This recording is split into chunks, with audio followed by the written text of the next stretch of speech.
Indian military base క్యాంపులను లక్ష్యంగా చేసుకుని పాకిస్తాన్ డ్రోన్లతో అటాక్ చేసిందని ప్రకటించింది భారత విదేశాంగ శాఖ. ఆపరేషన్ సింధూర్ పై wing commander Vyomika Singh, colonel Sofia ఖురేషితో కలిసి విదేశాంగ కార్యదర్శి Vikram Misri joint press meet నిర్వహించారు. దాదాపు 36 ప్రాంతాలలో 400 నుంచి 500 డ్రోన్లతో దాడికి దిగిందన్నారు. పాకిస్తాన్ దాడిని భారత బలగాలు బలంగా తిప్పికొట్టాయని చెప్పారు. ఇండియన్ మిలిటరీ బేస్ క్యాంపులను లక్ష్యంగా చేసుకుని పాకిస్తాన్ డ్రోన్లతో అటాక్ చేసిందని ప్రకటించింది భారత విదేశాంగ శాఖ.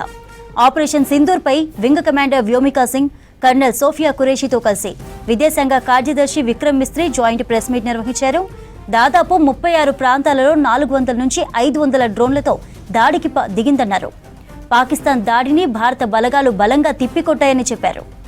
పూర్తి డీటెయిల్స్ తెలుసుకుందాం మదర్ అడిగి. మదర్, పాక్ కుట్రలను బయటపెట్టింది భారత్, మరి అప్డేట్స్ ఏంటి? చంద్రిక, భారత విదేశాంగ శాఖ కార్యదర్శి Vikram Misri, colonel Sofiya Qureshi, wing commander Vyomika Singh తో కలిసి సాయంత్రం ఒక కీలకమైనటువంటి ప్రెస్ మీట్ ని నిర్వహించింది భారత ప్రభుత్వం. దాంట్లో పాక్ కుట్రల్ని ఏ విధంగా ఛేదించారు, పాక్ ఏ విధంగా కుట్రలు పన్నిందనే దానికి సంబంధించినటువంటి అన్ని వివరాలను కూడా ఆ ప్రెస్ మీట్ లోనే భారత్ అఫీషియల్ గా వాటికి సంబంధించినటువంటి అంశాలను వెల్లడించింది.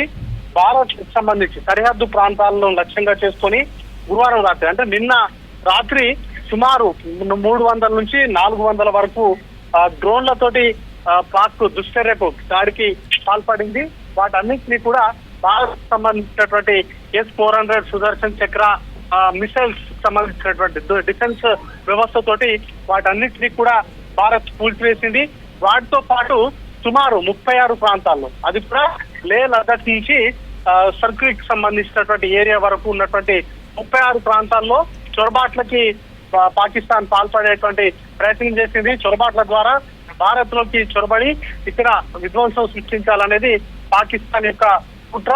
వీటన్నిటినీ కూడా భారత్ ఆర్మీ ఫోర్స్ అన్ని కూడా సక్సెస్ఫుల్ గా వాటన్నిటిని కూడా పాకిస్తాన్ దుశ్చర్యలన్నిటినీ కూడా నిర్వీర్యం చేశాయి. దాంట్లో భాగంగానే జైషే మహమ్మద్ సంబంధించి సాంబా జిల్లాలో సుమారు 7 టెర్రరిస్టులు వారిని హతం చేశారు. ఓవరాల్ గా పాకిస్తాన్ సంబంధించినటువంటి నిన్న ఒక్కరోజే భారత్ లక్ష్యంగా చేసుకొని ఎన్ని డ్రోన్స్ తోటి దాడులు చేశారో కళ్ళకు కట్టేటువంటి ప్రయత్నాన్ని, వివరించేటువంటి ప్రయత్నాన్ని భారత ప్రభుత్వం చేసింది. మొత్తం ఆ డ్రోన్లలో కూడా కెమెరాలను, సీసీ కెమెరాలను అమర్చి ఆ డ్రోన్లతోటి భారత్ పైన దాడులకు కూడా పాల్పడింది. దాంతో ఆ సందర్భంలో, అంటే డ్రోన్లు మన ఇండియా భూభాగంలోకి వచ్చినటువంటి క్రమంలో పూర్తిగా ఆ విజువల్స్ అంతా కూడా క్యాప్చర్ చేసేటువంటి కుట్రను కూడా పాకిస్తాన్ చేసింది. వాటన్నిటిని కూడా భారత ఆర్మర్ ఫోర్స్ విజయవంతంగా వాటన్నిటిని కూడా గాల్లోనే నిలిచివేశారు. దాంతో పెద్ద ప్రమాదం అనేది కూడా తప్పింది. ఇంకా మొన్న ఎప్పుడైతే ఆపరేషన్ సింధూర్ పేరుతోటి మనం ఎప్పుడైతే పాకిస్తాన్ లో ఉన్నటువంటి, పాకిస్తాన్ తో పాటు పాకిస్తాన్ ఆక్యుపైడ్ కాశ్మీర్ లో ఉన్నటువంటి ఉగ్రవాద స్థావరాల పైన దాడులు చేశామో, ఆ తర్వాత నుంచి కూడా భారత్ కు సంబంధించినటువంటి సైనిక స్థావరాలను లక్ష్యంగా చేసుకొని పాకిస్తాన్ దాడులకు అనేది కూడా పాల్పడింది. మొన్న ఒక్కరోజే సుమారు 15 ప్రాంతాల్లో భారత్ కు సంబంధించినటువంటి సైనిక స్థావరాలను లక్ష్యంగా చేసుకొని నిన్న ఉదయం దాడులకు కూడా పాల్పడింది. ఇక నిన్న సాయంత్రం తర్వాత పూర్తిగా చీకట్లు పడ్డ తర్వాత జమ్మూ కాశ్మీర్, పంజాబ్, రాజస్థాన్, గుజరాత్ కు సంబంధించినటువంటి ఈ 4 సరిహద్దు రాష్ట్రాలను టార్గెట్ గా చేసుకొని వందల డ్రోన్లతోటి, మిసైల్స్ తోటి దాడులకు అనేది కూడా పాల్పడింది. నిన్న సాయంత్రం జమ్మూ కాశ్మీర్ కి సంబంధించినటువంటి ఎయిర్ స్ట్రిప్ పైన కూడా వాటిని టార్గెట్ గా చేసుకొని దాడులకు పాల్పడ్డారు. వీటన్నిటిని కూడా భారత్ సంబంధించినటువంటి ఎయిర్ డిఫెన్స్ సిస్టమ్ వాటన్నిటిని కూడా నిర్వీర్యం చేసింది.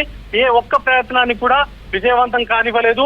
భారత్ కు సంబంధించినటువంటి సైనిక స్థావరాల పైన దాడులు చేశామంటూ పాకిస్తాన్ క్లెయిమ్ చేసుకోగా, వాటికి సంబంధించినటువంటి ఫ్యాక్ట్ చెక్ ద్వారా పాకిస్తాన్ షేర్ చేసినటువంటి వీడియోస్ కావచ్చు, లేకపోతే వారి అధికారిక ఎక్స్ ఖాతాల్లో పోస్ట్ చేసినటువంటి అన్ని అంశాలను కూడా భారత్ తోసిపుచ్చింది. గతంలో 2020లో లేకపోతే అంతకంటే ముందు జరిగినటువంటి ఇన్సిడెంట్స్ ను, లేకపోతే వేరే దేశాల్లో జరిగినటువంటి దాడులకు సంబంధించినటువంటి వీడియోలను పోస్ట్ చేసి ప్రపంచాన్ని తప్పుదో పట్టించేటువంటి ప్రయత్నాన్ని పాకిస్తాన్ చేసింది. తప్పుడు ప్రచారాలను పాకిస్తాన్ సోషల్ మీడియాలో ప్రచారం చేసేటువంటి ప్రయత్నాలను కూడా తిప్పికొట్టింది. మరోవైపు భారత్ లక్ష్యంగా చేసుకుని మిసైల్స్ తోటి, డ్రోన్లతోటి చేసినటువంటి దాడులను కూడా భారత్ విజయవంతంగా నేలమట్టం చేశాయి. వాటికి సంబంధించినటువంటి కుట్రలన్నింటినీ కూడా ఛేదించింది. భారత్ అఫీషియల్ గా కన్ఫర్మేషన్ కూడా చేసింది. ఇక్కడ కూడా భారత్ భూభాగంలో పాకిస్తాన్ కు సంబంధించిన మిసైల్స్ కానీ లేకపోతే డ్రోన్స్ కానీ దాడి అనేది చేయలేదు. దాడి అనేది విజయవంతం కాలేదు. వాటన్నిటికీ కూడా నేలమట్టం చేశామనేటువంటి అంశానికి సంబంధించి పూర్తి స్థాయిలో ఈ రోజు జరిగినటువంటి ప్రెస్ మీట్ లో ఈ ముగ్గురు కూడా దాదాపు 36 ప్రాంతాల్లో చొరబాట్లకు సంబంధించినటువంటి అంశాలు కావచ్చు, దాంతో పాటు 400 డ్రోన్లతోటి భారత్ సైనిక స్థావరాలు అలాగే సివిలియన్స్ ని టార్గెట్ గా చేసుకొని వారు చేసినటువంటి దాడులు కావచ్చు, వాటన్నిటికీ కూడా తిప్పికొట్టామనేటువంటి అంశాన్ని చాలా స్పష్టం చేసింది. వాటితో పాటు ముఖ్యంగా సరిహద్దు రాష్ట్రాల్లో ఉన్నటువంటి చాలా ప్రాంతాల్లో కూడా పాకిస్తాన్ రేంజర్స్ ఓపెన్ ఫైరింగ్ అనేది కూడా చేశారు. మోటార్ షెల్స్ కావచ్చు లేకపోతే ఆర్టిలరీ వెపన్స్ తోటి దాడులకు అనేది కూడా పాల్పడ్డారు. వాటికి సంబంధించినటువంటి అంశాలను కూడా భారత్ ఎప్పటికప్పుడు వాటిని తిప్పికొడుతుంది.